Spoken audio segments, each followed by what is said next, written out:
الحمدللہ والصلاة والسلام علی رسول اللہ۔ معزز طلبہ کرام، آج کا ہمارا تدریسی ٹیسٹ کورس کا دوسرا لیکچر انشاءاللہ الکریم ہوگا۔ پہلے لیکچر کے اندر آپ کو تدریسی ٹیسٹ کے اصول بیان کیے گئے تھے اور اس میں اجمالی طور پر آپ کو بیان یہ کیا گیا تھا کہ تدریسی جو امتحان ہوتا ہے درس نظامی کے اندر کتابوں کا، اس میں بنیادی طور پر 5 چیزیں پیش نظر آپ کو رکھنا ضروری ہوتی ہیں۔ ان میں سے پہلی چیز وہ تھی عبارت، عربی عبارت۔ عربی عبارت کی مضبوطی کا آپ کو بیان کیا تھا کہ آپ جب عربی عبارت پڑھیں بغیر اعراب والی، تو اس میں جب آپ اعراب لگائیں تو اعراب کی وجہ اعراب دلیل کے ساتھ آپ کو معلوم ہونا ضروری ہے۔ اس میں نے آپ کو کچھ مثالیں بھی بیان کی تھیں، کچھ آپ کو ایک دو عبارتیں بھی دی تھیں، اور اس میں آپ کو پریکٹس بھی تھوڑی سی کر کے دکھائی تھی، اور آپ سے عرض کیا تھا کہ انشاءاللہ تفصیلی طور پر ہمارا ایک لیکچر ہوگا جس میں اعراب اور وجوہ اعراب کے بارے میں آپ کو انشاءاللہ الکریم سکھایا جائے گا، سمجھایا جائے گا۔ آپ کی معاونت کے لیے میں نے 2 آپ کو اپنے ویڈیو لیکچر بھیجے تھے، ایک اعراب کی اقسام اور دوسرا اعراب تقدیری کے بارے میں۔ مجھے امید ہے کہ آپ نے ان لیکچرز کو سنا بھی ہوگا، سمجھا بھی ہوگا، اور آپ کی مزید معاونت کے لیے ان کی PDF تحریری طور پر بھی میں نے آپ کو پیش کی تھی تاکہ آپ کو یاد کرنے میں آسانی ہو۔ ماشاءاللہ کئی طلبہ کے ریپلائی پرسنل بھی آئے، گروپ کے اندر بھی آپ حضرات نے اظہار کیا، لیکن ایک تعداد وہ بھی ہوگی کہ جنہوں نے ان ویڈیوز کو سستی کی وجہ سے نہیں دیکھا ہوگا اور PDF کو نہیں پڑھا ہوگا۔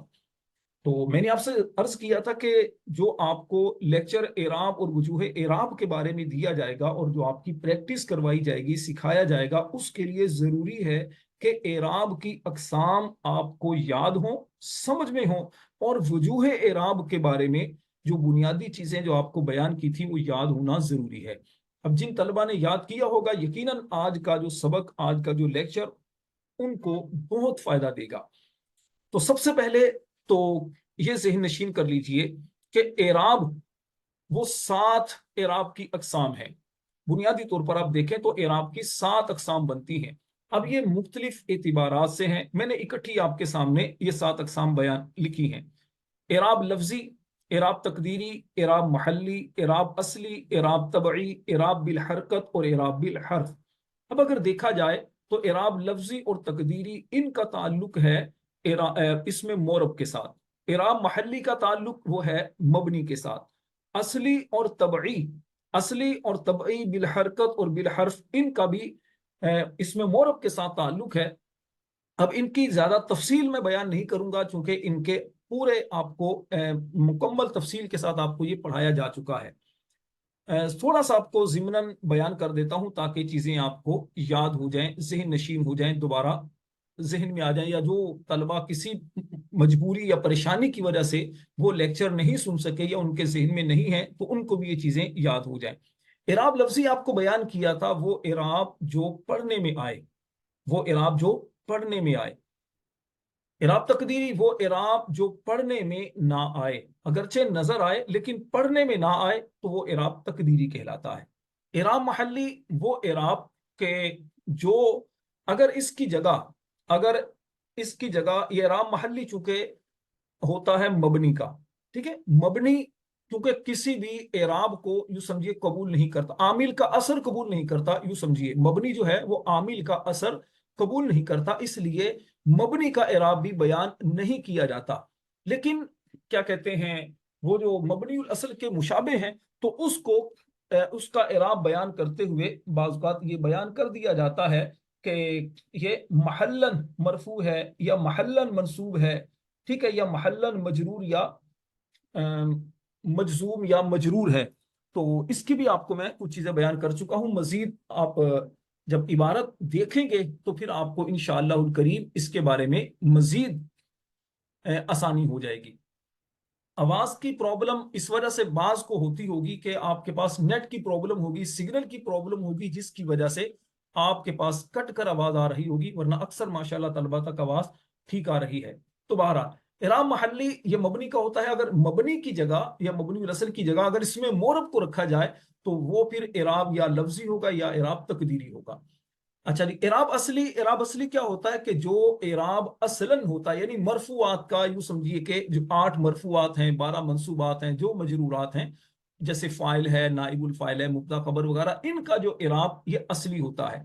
اور اعراب طبعی وہ ہوتا ہے توابع کا، یعنی اصل کے تابع ہو کر جو اعراب اس کو آتا ہے وہ اعراب طبعی کہلاتا ہے. اعراب بالحرکت جو زبر زیر پیش کے ذریعے آتا ہے، اور اعراب بالحرف جو کیا کہتے ہیں، جو اعراب واو الف واو یا کے ذریعے آتا ہے. تو اس طرح یہ 7 اقسام بن جاتی ہیں اعراب کی، اس اعتبار سے اگر آپ دیکھیں تو. اچھا جی، اس کے بعد اب اگلی بات، اعراب کی پہچان کا طریقہ. اعراب کی پہچان کا طریقہ یہ ہے کہ سب سے پہلی بات، یہ میں آپ کے سامنے کچھ چیزیں بیان کر رہا ہوں، اس کو ذہن نشین کر لیجیے گا. سب سے پہلی بات تو یہ ہے کہ اس میں مورب کی 12 اقسام مع اعراب یاد کریں. اس میں مورب کی 12 اقسام کون سی ہیں؟ خلاصۃ النحو کے اندر، تفسیر النحو کے اندر، نصاب النحو میں 12 اقسام بیان کی گئی، اور نحو میر میں 16 اقسام لکھی ہیں.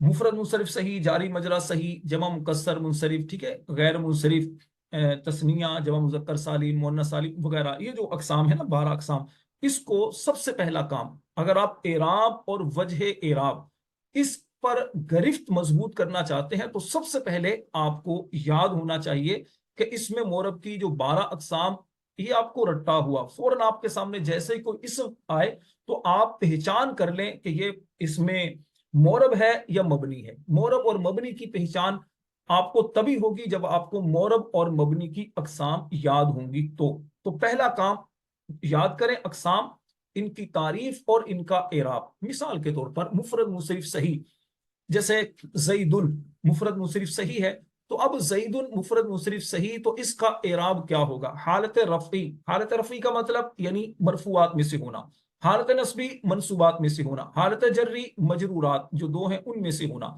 تو حالت رفعی اس کی کس سے آئے گی؟ وہ دمہ سے آئے گی. دمہ جب ہم کہتے ہیں تو اس میں دونوں چیزیں آ جاتی ہیں، اگر معرف باللام نہیں تو پھر تنوین، اور اگر معرف باللام ہے تو پھر جناب ایک پیش. ٹھیک ہے، جیسے رجل، ہم اس کو لے لیں، جاء رجل، رجل حالت رفعی میں ہے اور اس کا اعراب دیکھیے دمہ.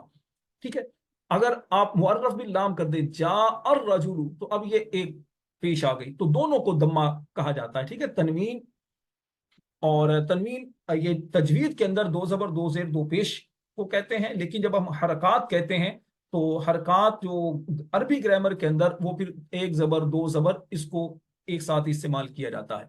تو بہرحال حالت رفعی اس کی دمہ کے ساتھ آتی ہے. دمہ کا مطلب میں نے آپ کو واضح کر دیا. اسی طرح نصب، اسی طرح فتح، اسی طرح کسرہ، یہ ذہن میں رکھیں. حالت جری، حالت نصبی، حالت نصبی کا مطلب منصوبات میں سے ہونا. حالت نصبی اس کی فتحہ سے آتی ہے.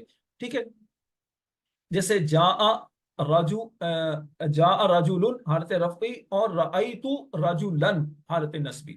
اور حالت جری نظرت الی رجل، اس سے پہلے حرف جر آیا تو یہ حالت جری آ گئی. ٹھیک ہے، رجل. تو یہ ایک مثال آپ کو میں نے دی سمجھانے کے لیے. تو اس میں مورب کی اس طرح اقسام یاد ہوں گی، اس کا اعراب آپ کو یاد ہوگا، تو انشاءاللہ سب سے پہلے اعراب کی پہچان ہوگی، تو پھر وجہ اعراب پہچاننا آسان ہوگا.